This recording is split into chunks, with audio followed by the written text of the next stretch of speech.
They said she was too broken to speak, but when Sophie Chen opened her mouth for 45 seconds, she turned her biggest weakness into her greatest weapon and left an entire auditorium speechless. Before we jump back in, tell us where you're tuning in from, and if this story touches you, make sure you're subscribed, because tomorrow I've saved something extra special for you. The fluorescent lights hummed overhead in room 204 at Lincoln High School, casting harsh shadows across empty desks that would soon be filled with the school's most confident speakers. The walls were lined with trophies from decades of debate, victories, gleaming reminders of eloquence and verbal mastery.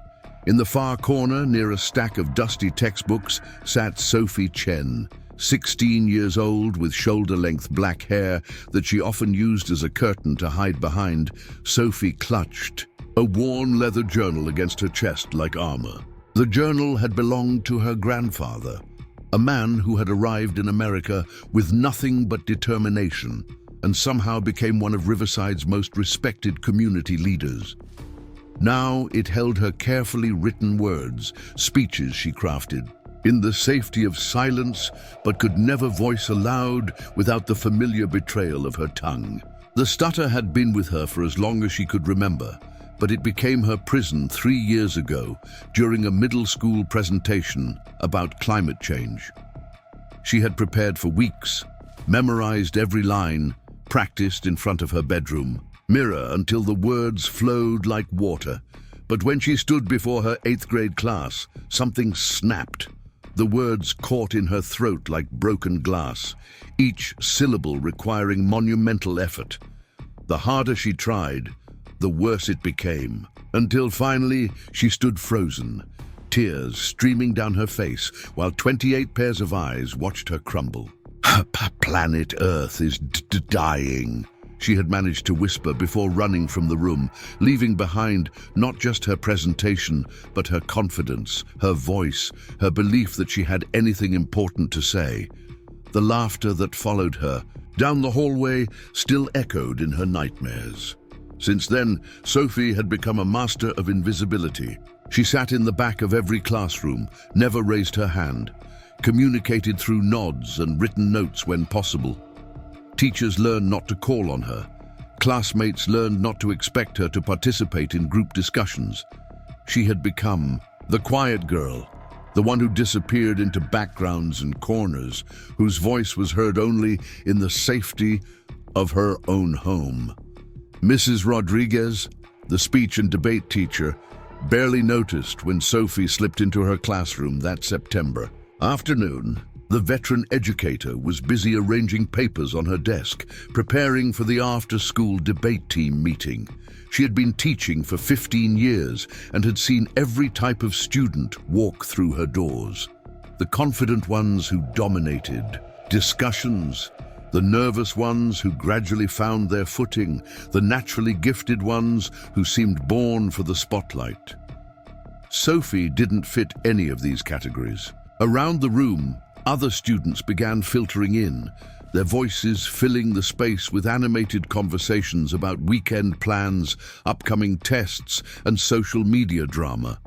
There was Madison Torres, junior class president with a voice that could command attention across a crowded cafeteria. There was Derek Williams, whose impromptu speeches in history class regularly earned standing ovations from classmates. And then there was Tyler Mitchell. Tyler was everything Sophie wasn't. Tall, broad-shouldered, with perfectly styled brown hair and a smile that suggested he had never doubted himself for a single moment in his 17 years of life. He wore his success like his Letterman jacket, adorned with pins from 3 consecutive state speech competition victories. USC had already offered him a full debate scholarship, and everyone knew it. When Tyler spoke, people listened. When Tyler entered a room, conversations paused in acknowledgement of his presence. He was holding court near the front of the classroom, regaling a small audience with his latest triumph at a weekend tournament in Los Angeles. The topic was environmental policy, he was saying, his voice carrying the practiced cadence of someone accustomed to being heard. These kids from Beverly Hills thought they could challenge me on carbon taxation. I had them tapping out in the first cross-examination. The group laughed appreciatively, hanging on his every word. Sophie pulled her journal closer and tried to make herself smaller in her chair. She had enrolled in speech and debate, not because she wanted to compete or speak publicly, but because it was the only class that still had openings when she'd realized she needed another elective credit to graduate. She had planned to sit quietly in the back, maybe help with research or timing, contribute in ways that didn't require her voice. Mrs. Rodriguez finally looked up from her papers and noticed the unusual mix of students in her classroom. Madison and Derek she expected, along with Tyler and the other usual suspects from the debate team. But Sophie Chen was a surprise. She had taught Sophie's sister Amy 5 years earlier and remembered her as a natural speaker, confident and articulate. Looking at Sophie now, hunched over her desk with her hair falling across her face, Mrs. Rodriguez couldn't see any family resemblance. "Well," Mrs. Rodriguez began, her voice cutting through the various conversations, "I see we have some new faces today. For those of you who are thinking about joining our speech and debate family, let me tell you what we're about." She moved to the center of the room, commanding attention with the ease of someone who had spent years teaching teenagers the power of effective communication. "We're not just about winning trophies, though we've won our share," she gestured toward the gleaming collection on the shelves. "We're about finding your voice, developing confidence, learning to advocate for what you believe in.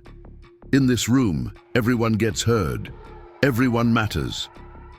Her eyes swept across the assembled students, pausing briefly on Sophie before continuing.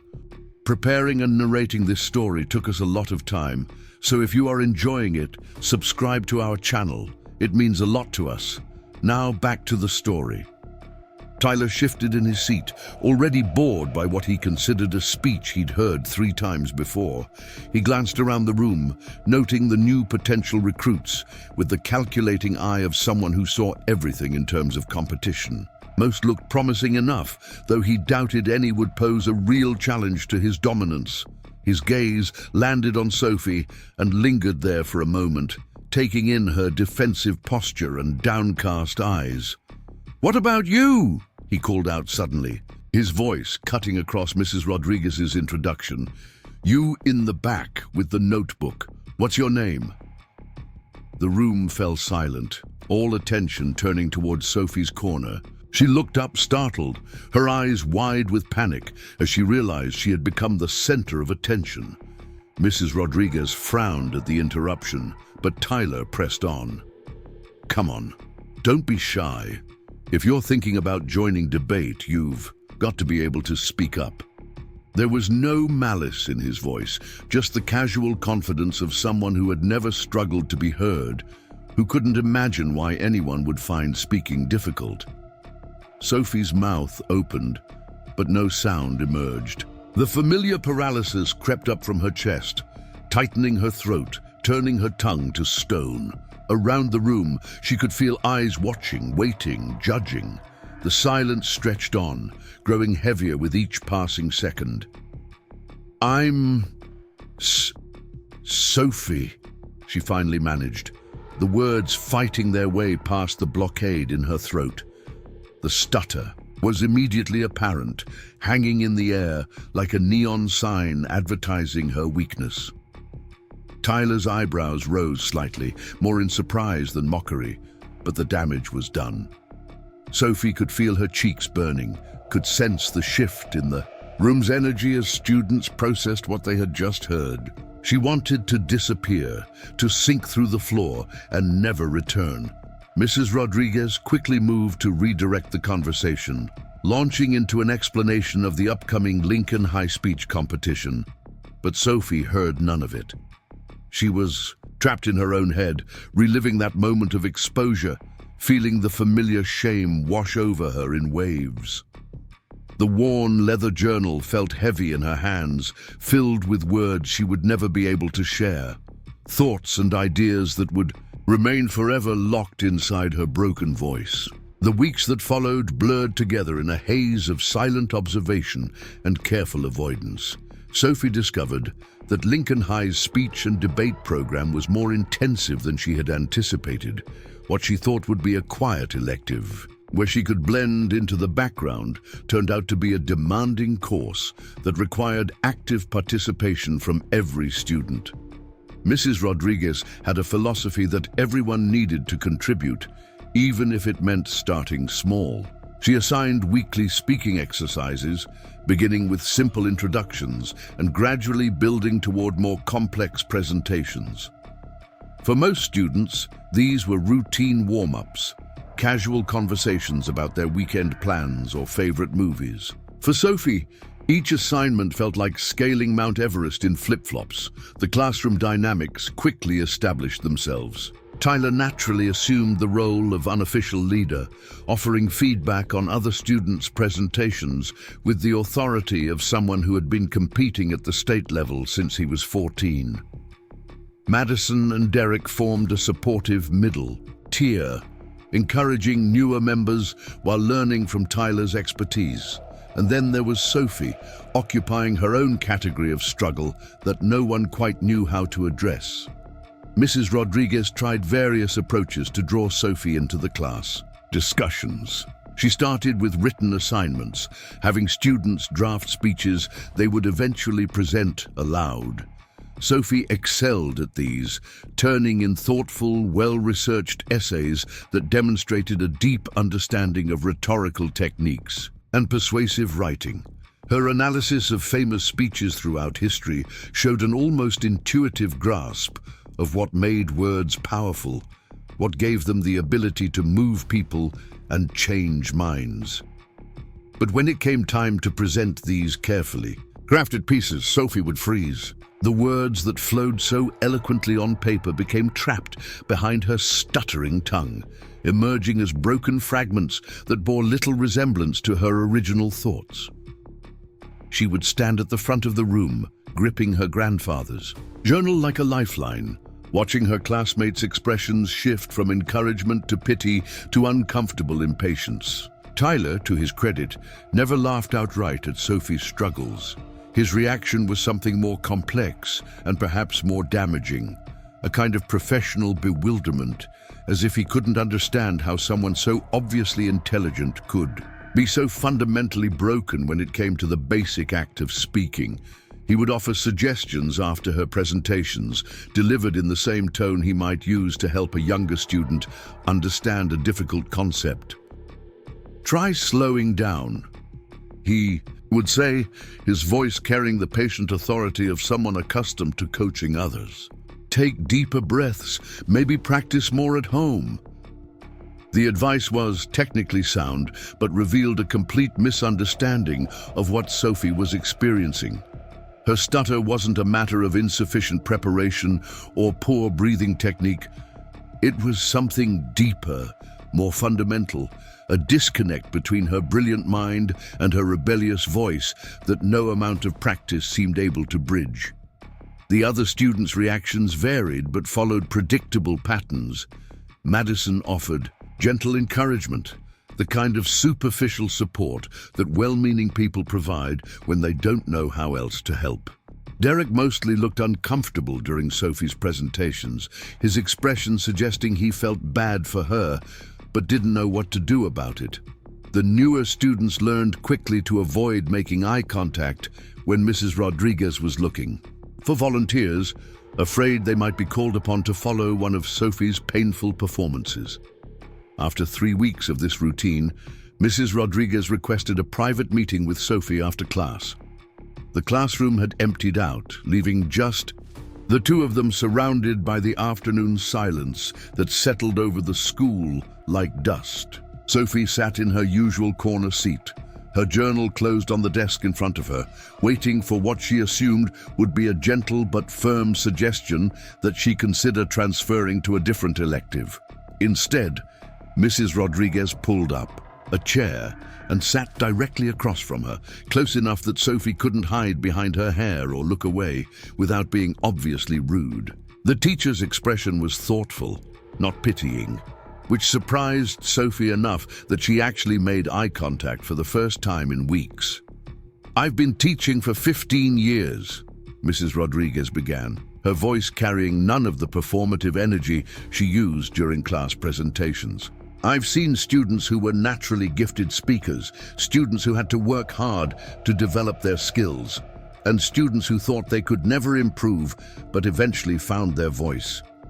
You don't fit any of those categories, Sophie, and that's what makes you interesting." Sophie's instinct was to deflect, to mumble something about dropping the class or switching to study hall, but Mrs. Rodriguez continued before she could form the words. "Your written work is extraordinary. The speech you wrote about social media's impact on teenage mental health showed more insight and sophistication than most college-level presentations I've seen. Your analysis of Martin Luther King's rhetorical techniques was brilliant. You understand the power of language better than students who've been competing for years." She paused, letting this sink in. "The question isn't whether you have something important to say. The question is, what's preventing you from saying it?" This was dangerous territory, the kind of conversation Sophie had spent years avoiding. Talking about her stutter meant acknowledging its existence, examining its origins, confronting the shame that had become so integral to her identity that she wasn't sure who she would be without it. She had learned to navigate the world by making herself invisible, by finding ways to contribute that didn't require her voice. The suggestion that this might not be sustainable, that she might need to confront her limitations head-on, felt both terrifying and impossible. Mrs. Rodriguez seemed to sense her discomfort, but pressed on anyway. "I knew your sister Amy when she was here. She was a strong speaker, very confident, but she never had your depth of understanding. She could deliver a speech effectively, but you craft speeches that could change people's minds. That's a rare gift, Sophie. It seems like a waste to keep it locked up." The comparison to Amy stung in ways Sophie hadn't expected. Her older sister had always been the articulate one, the family member who could charm teachers and navigate social situations with ease. Amy was studying communications at UC Berkeley now, planning a career in public relations where her natural charisma would serve her well. Sophie had grown accustomed to being the quiet sister, the one who expressed herself through writing and listening rather than speaking. "Your grandfather," Mrs. Rodriguez continued, nodding toward the leather journal on Sophie's desk. "I remember when he spoke at school, board meetings about funding for English language learner programs. He had this way of making everyone in the room feel like they were part of something important. Your sister mentioned that you carry his journal everywhere." Sophie's grip tightened on the journal reflexively. She had never told anyone why she carried it, had never explained the connection she felt to her grandfather's memory through the worn leather and filled pages. He had died when she was 12, just before her voice began betraying her in public situations. Sometimes she wondered if there was a connection, if losing him had somehow broken something fundamental in her ability to communicate with the world. "He came to this country when he was 19, Mrs. Rodriguez said. Spoke almost no English, worked 3 jobs while learning the language, eventually became one of the most effective advocates for immigrant rights in Riverside County. Your family has a legacy of using words to make change happen. That legacy doesn't have to end with your generation." The weight of expectation in those words was crushing. Sophie had spent so long trying to avoid disappointing people that she had never considered the possibility of actually living up to family traditions. The idea that her grandfather's legacy was somehow tied to her own ability to find her voice felt like an impossible burden rather than an inspiration. Mrs. Rodriguez stood up, recognizing that she had pushed as far as she could for one conversation. "I'm not going to pressure you to present more often than you're comfortable with," she said, "but I am going to keep assigning you challenging writing projects because that's where your strength lies right now, and I'm going to hope that eventually You'll want to share those ideas with more than just me." As she gathered her papers and prepared to leave, Mrs. Rodriguez paused at the door. "The annual Lincoln High speech competition is in December. It's open to all students, not just experienced competitors. The winner gets a $5,000 scholarship and represents our school at the state level. I think you should consider entering." The suggestion hung in the air long after Mrs. Rodriguez had left the classroom. Sophie sat alone in the silence, processing the conversation and what it might mean for her carefully constructed world of avoidance and invisibility. The idea of voluntarily entering a speech competition felt absurd, like suggesting she compete in the Olympics after struggling to walk around the block. But something about Mrs. Rodriguez's words had planted a seed of possibility that Sophie couldn't quite dismiss. She opened her grandfather's journal and flipped through pages of his handwritten notes, speeches he had delivered to city councils and community organizations, thoughts he had recorded about the power of words to create change. His handwriting was careful and deliberate, the work of someone who had learned English as a second language and never took the ability to communicate for granted. On the final page with writing, she found something she had never noticed before. In her grandfather's careful script, he had written, "The voice that shakes with fear can still speak truth. Sometimes the most important words are the hardest ones to say." That evening, Sophie sat at the kitchen table in her family's modest two-bedroom apartment, staring at a blank page in her grandfather's journal while the sounds of her sister, Amy's video call drifted from the living room. Amy was home for the weekend from UC Berkeley, catching up with high school friends about college life, internships, and future plans. Her laughter carried easily through the thin walls, a sound that came so naturally it might as well have been breathing. Sophie's mother worked double shifts at the hospital, which meant most weeknight dinners were quiet affairs shared between the two sisters. Amy had inherited their mother's gift for filling silence with conversation, while Sophie had apparently inherited their father's tendency toward contemplation and careful observation. Their father, who had passed away when Sophie was 8, had been a librarian who spoke softly but chose his words with precision. "Sophie, you've been sitting there for 20 minutes without writing anything," Amy observed, ending her call and wandering into the kitchen. She opened the refrigerator and began assembling ingredients for sandwiches, a routine that had become second nature during her weekend visits home. "What's got you so deep in thought?" This was the kind of moment Sophie usually deflected with, a shrug or a change of subject. But Mrs. Rodriguez's words from earlier that day had left her feeling unsettled in ways she couldn't quite ignore. The suggestion that she consider entering the speech competition felt like a challenge to everything she had accepted about herself and her limitations. "Mrs. Rodriguez thinks I should enter the Lincoln High speech competition," Sophie said quietly, the words emerging more easily than she had expected. Speaking to Amy had always been different from speaking to classmates or teachers. At home, surrounded by familiar voices and unconditional acceptance, her stutter was less pronounced, though it never disappeared entirely. Amy paused in her sandwich construction, processing this information with the surprised expression of someone who had just been told her sister was considering climbing Mount Everest. "Really? That's huge, Sophie. What kind of speech would you do?" The question revealed both Amy's supportive instincts and her fundamental misunderstanding of what Sophie was facing. Amy had never struggled with public speaking, had never experienced the particular kind of terror that came with standing in front of a group and feeling your voice abandon you completely. To Amy, entering a speech competition was a matter of choosing a topic and practicing delivery. She couldn't comprehend the existential crisis it represented for Sophie.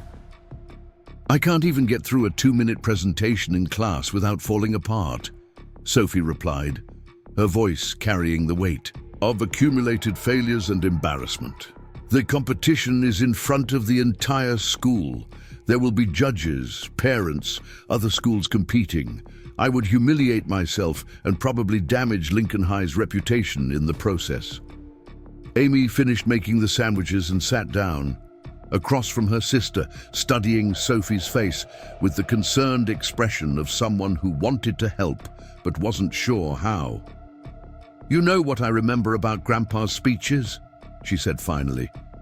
"They weren't perfect. He had an accent his whole life. Sometimes he would pause for a long time, looking for the right English word, but people listened anyway because what he had to say mattered."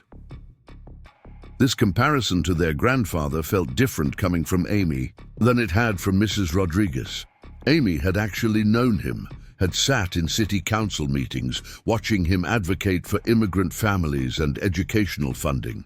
Her memories carried the weight of personal experience rather than second-hand knowledge. "But he was confident," Sophie protested. "He believed in what he was saying. I can barely believe in my ability to order food at a restaurant without embarrassing myself." Amy reached across the table and touched the leather journal that Sophie had placed between them. "Can I read something you've written recently? Not to judge it, just to understand what Mrs. Rodriguez sees in your work." The request made Sophie instinctively protective of her private thoughts, but she found herself flipping through pages until she reached a recent entry. It was a speech she had drafted about the isolation that social media created, despite its promise of connection, focusing specifically on how online interactions often replace genuine human communication with performative versions of intimacy. Amy read silently for several minutes, her expression growing more serious as she progressed through Sophie's carefully constructed arguments and supporting evidence. When she finished, she looked up with something approaching astonishment in her eyes. "Sophie, this is incredible. You're writing about things that most adults don't understand, connecting ideas that I've never seen put together this way. This isn't just a good high school speech. This is the kind of thinking that changes how people see the world." The praise felt simultaneously wonderful and terrible. Wonderful because recognition from someone whose opinion mattered was intoxicating. Terrible because it highlighted the tragic gap between what Sophie could create in the safety of writing and what she could share with the world through speaking. "It doesn't matter how good the writing is if I can't deliver it," Sophie said, though Amy's reaction had stirred something in her that she didn't want to examine too closely. "You've seen me try to speak in public. It's painful for everyone involved." Amy was quiet for a moment, considering this objection with the seriousness it deserved. "What if we practice together? Not for the competition necessarily, but just to see what happens when you read your own words out loud. Maybe start with just me as an audience, work up to Mom, see how it feels." The suggestion was both appealing and terrifying. Sophie had never read her speeches aloud to anyone, had never tested whether her carefully crafted words could survive the journey from page to voice. Part of her desperately wanted to know if her ideas could exist outside the safe boundaries of written communication. Another part of her was convinced that attempting to speak them would only prove definitively that she was meant to remain silent. "What if I try and it's just as bad as always?" Sophie asked. "What if practicing just makes it clearer that I'm fooling myself by thinking I have anything worth saying?" Amy stood up and moved to the window, looking out at the small courtyard behind their apartment building, where children from neighboring units played on rusty swing sets under the early evening light. "Do you remember when I was learning to drive?" she said eventually. "I was so scared of making mistakes that I wouldn't practice in any situation where other cars might see me fail. Mom finally took me to that empty parking lot behind the old Sears, and I spent weeks just driving in circles, learning to trust that the car would respond to what I wanted it to do." The analogy wasn't perfect, but Sophie understood what Amy was suggesting. The idea of practicing in private without the pressure of judgment or performance held a certain appeal. Her grandfather's journal contained months of accumulated thoughts and observations that she had never shared with anyone. Perhaps there was value in discovering whether those ideas could exist as spoken words, even if they never progressed beyond the safety of her own living room. "Would you really want to listen to me stutter through entire speeches?" Sophie asked. "It won't be pretty. It might take me 20 minutes to get through something that should take 5. Amy turned from the window with a smile that reminded Sophie of their mother's expression when she was determined to help solve a problem. "I've got nowhere else to be. And besides, you might surprise yourself. Sometimes the things we're most afraid of aren't as terrible as we imagine them to be." That night, after Amy had returned to her video calls with college friends, Sophie sat alone in her bedroom with her grandfather's journal open to a speech she had written about the importance of preserving family stories across generations. The words had flowed easily when she was writing them, connecting her grandfather's immigration experience to the broader human need for continuity and meaning across time. She had never attempted to read any of her speeches aloud, not even to herself. The act of speaking her own words felt too dangerous, too likely to reveal the fundamental disconnection between her thoughts and her voice. But Amy's offer to listen without judgment had created a small space of possibility that Sophie found herself unable to dismiss. She began reading quietly, barely above a whisper, testing whether her voice could handle the rhythm and flow of her own sentences. The stutter was immediately present, breaking apart phrases and creating awkward pauses where none belonged. But something unexpected happened as she continued. The content itself, the ideas she cared about deeply, seemed to provide a kind of momentum that carried her through the worst moments of verbal paralysis. When she reached the section about her grandfather's determination to master English, despite the embarrassment of making mistakes in public, her voice grew slightly stronger. The connection between his struggles and her own created a bridge between past and present that felt both personal and universal. For just a moment, she could imagine what it might feel like to share these thoughts with other people, to contribute her voice to conversations that mattered. The experiment lasted only 10 minutes before exhaustion overwhelmed her determination, but it had accomplished something important. Sophie had discovered that her words could exist as spoken language, however imperfectly. The stutter remained, but it hadn't destroyed the essential meaning of what she was trying to communicate. Perhaps, with practice and patience, she could learn to work with her limitations rather than being defined by them. As she closed the journal and prepared for bed, Sophie found herself thinking about Mrs. Rodriguez's suggestion with less immediate terror than before.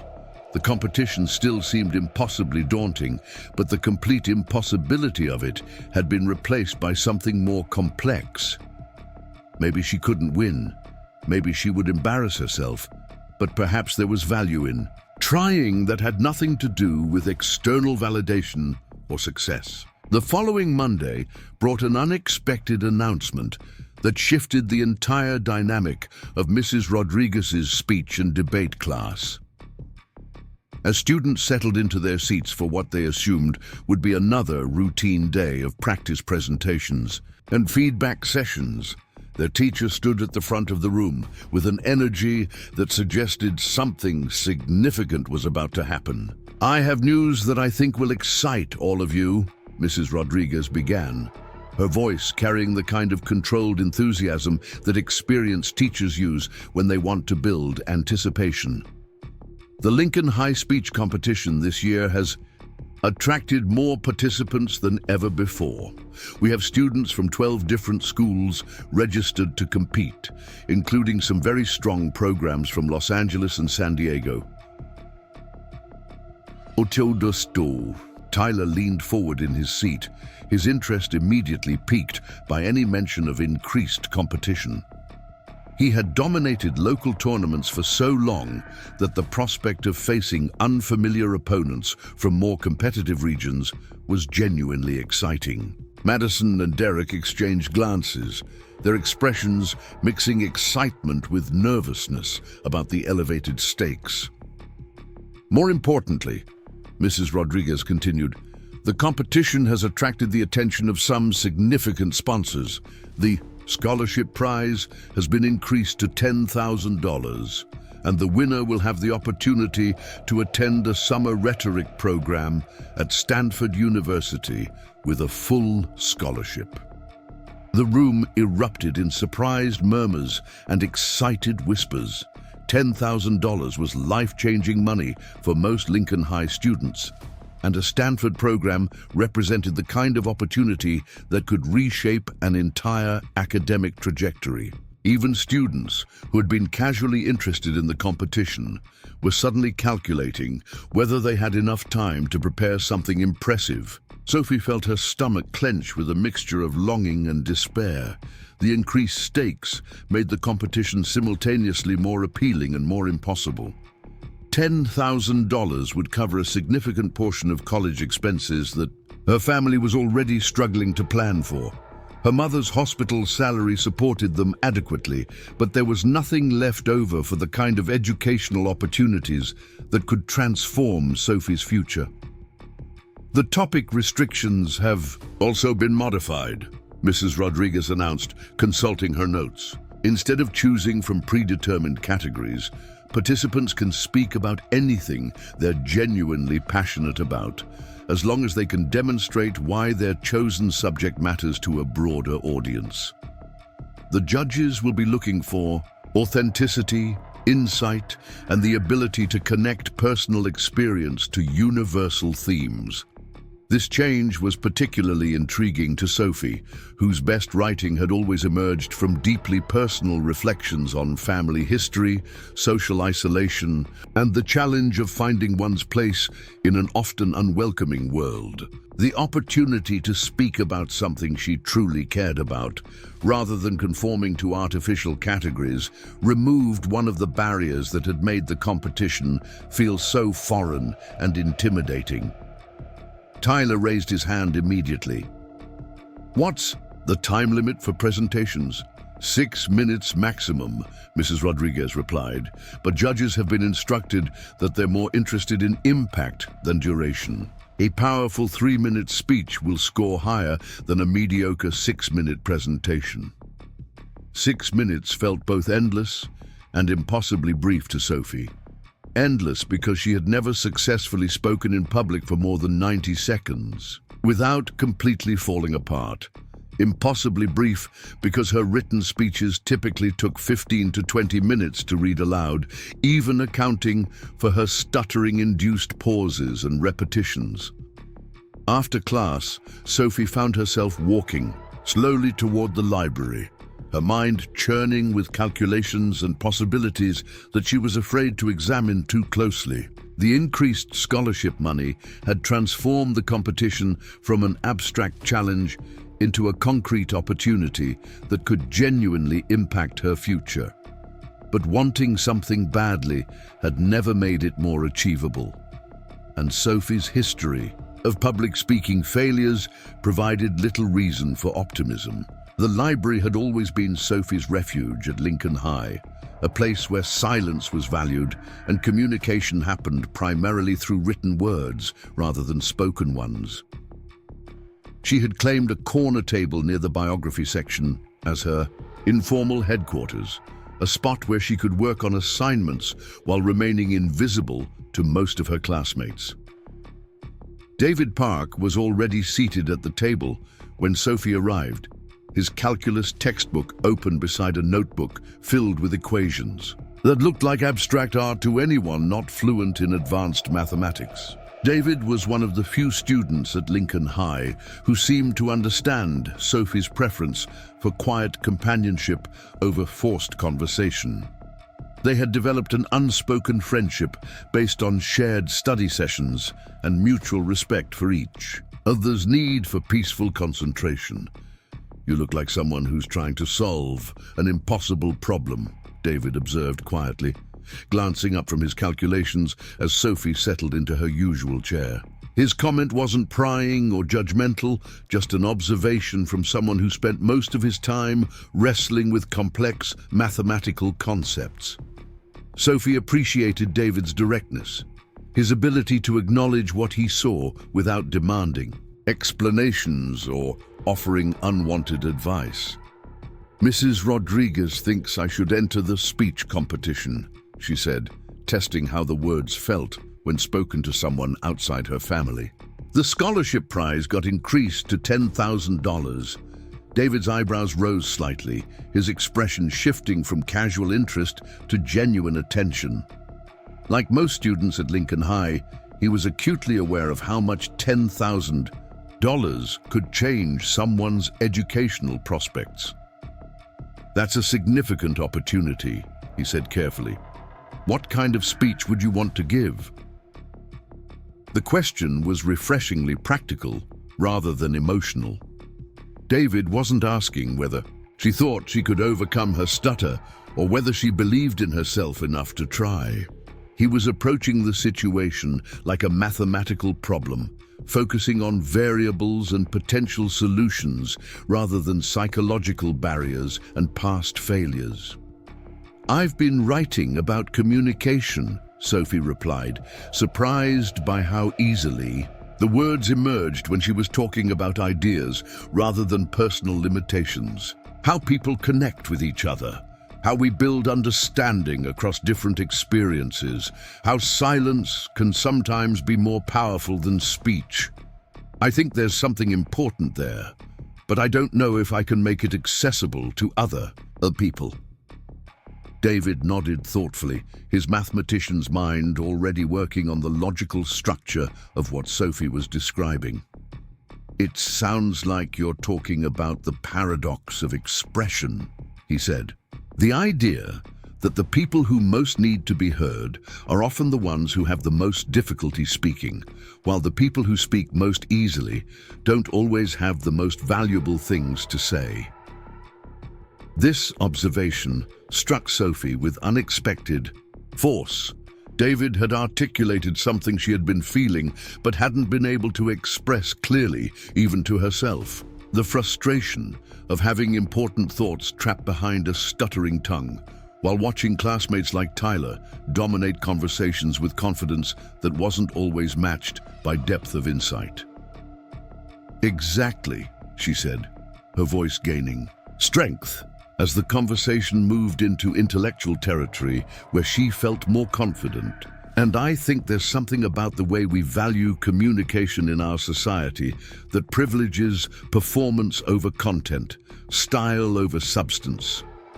People who can speak smoothly are automatically assumed to be smarter or more capable, even when that's not necessarily true." David closed his calculus textbook, recognizing that this conversation was more immediately important than differential equations. "You know what's interesting about that observation?" he said. "You're making it right now, speaking clearly and persuasively about a complex topic without any of the difficulties you seem to experience in more formal settings." The comment made Sophie pause and consider her own behavior with a kind of objective curiosity she rarely applied to herself. David was right. When she was discussing ideas she cared about with someone who engaged intellectually rather than emotionally, her stutter became less pronounced, her thoughts more organized, her voice more confident. "It's different when I'm just talking," she said slowly, trying to understand the distinction herself. "When I'm having a conversation about something interesting, I'm focused on the ideas rather than on how I sound. But when I'm giving a presentation, especially in front of a group, I become hyper-aware of every word, every pause, every potential mistake." David leaned back in his chair, considering this information with the analytical approach he brought to all complex problems. "So the challenge isn't necessarily your ability to communicate," he said. "It's the artificial pressure of formal presentation settings that creates the interference." This reframing of the problem was revelatory for Sophie. Instead of seeing her stutter as a fundamental deficiency in her ability to communicate, David was suggesting it might be a response to specific environmental stresses that could potentially be managed or minimized. But a speech competition is the ultimate formal presentation setting, Sophie pointed out, standing in front of judges and an audience, being evaluated on performance criteria, having a limited time to make an impact. It's basically designed to trigger every anxiety I have about public speaking. David smiled, the expression of someone who had found an interesting angle on a challenging problem. Unless you could find a way to transform the formal presentation into something more like a conversation, he suggested. What if you approached the speech competition not as a performance to be judged, but as an opportunity to share ideas with people who might benefit from hearing them? The suggestion was intriguing, but felt almost impossibly optimistic. Sophie had spent years experiencing formal speaking situations as hostile environments where her voice was more likely to betray than support her. The idea that she could somehow transform her relationship to those settings seemed to require a fundamental shift in perspective that she wasn't sure she could achieve. How would that even work practically? She asked.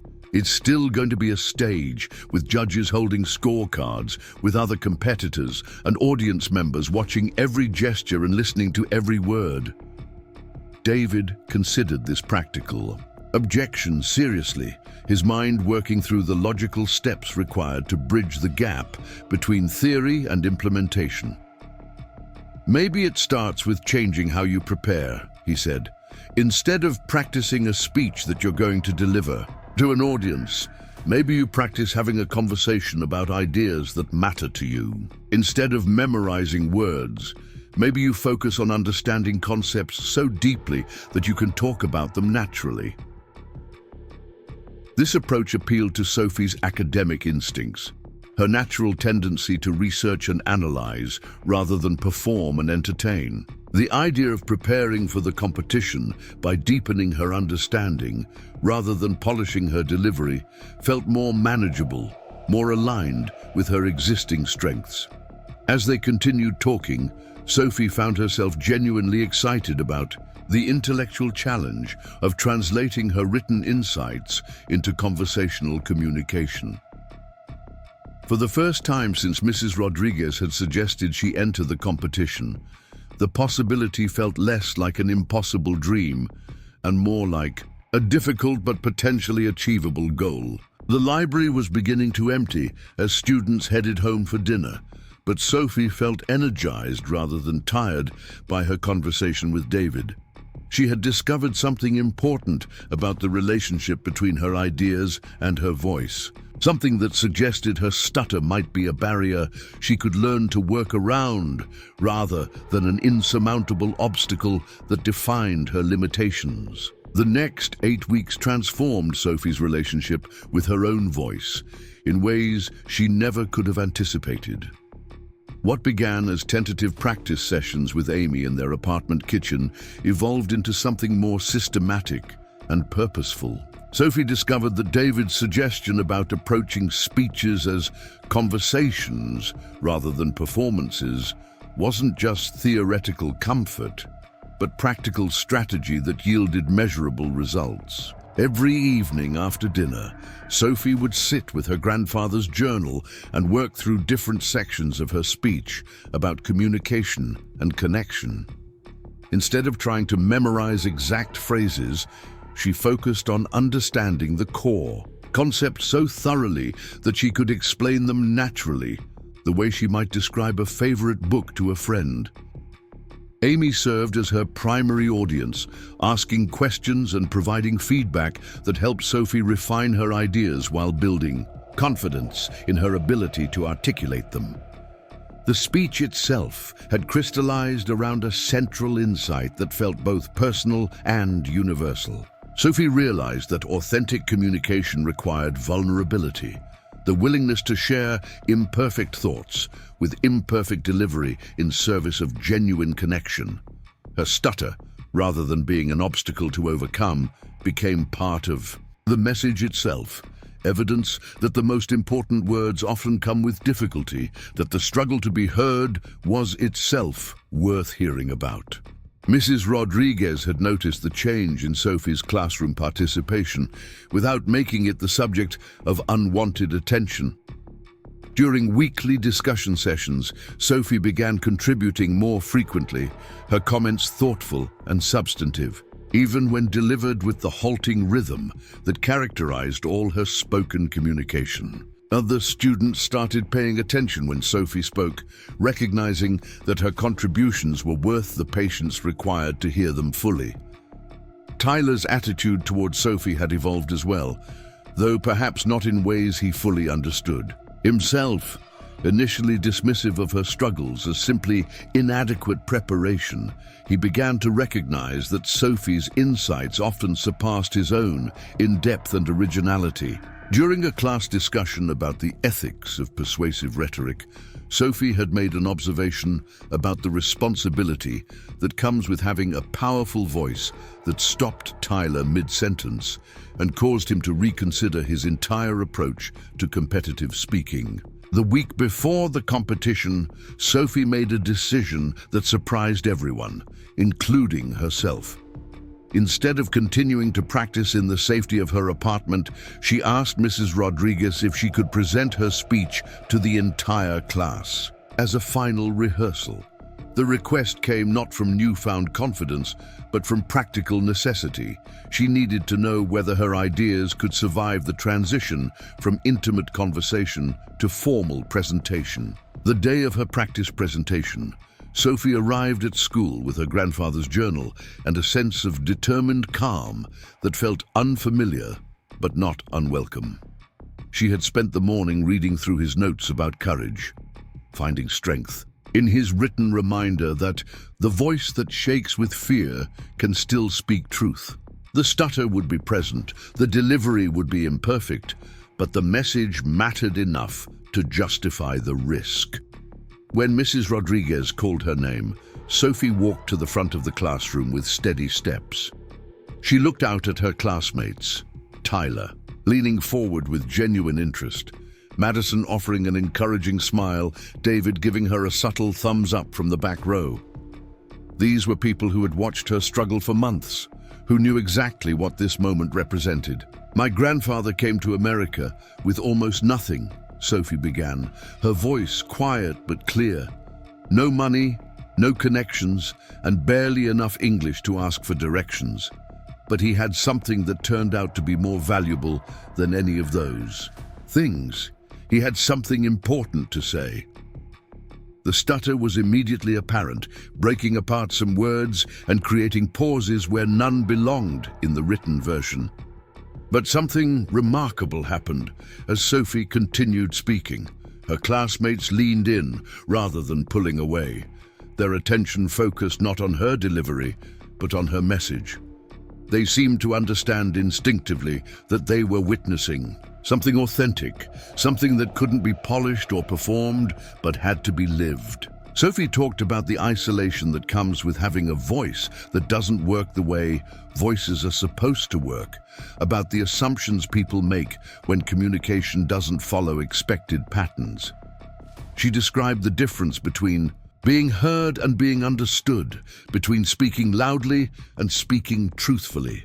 Her personal experience became a lens through which larger questions about communication and connection could be examined. When she reached the conclusion of her speech, Sophie looked directly at Tyler, then at each of her classmates in turn. "We live in a world that moves too fast for stuttering," she said, her voice gaining strength with each word. "Too fast for pauses, too fast for imperfection, too fast for the kind of careful thought that sometimes requires time to express. But the most important conversations happen when we slow down enough to hear what people are really trying to say." The classroom was completely silent for several seconds after Sophie finished speaking.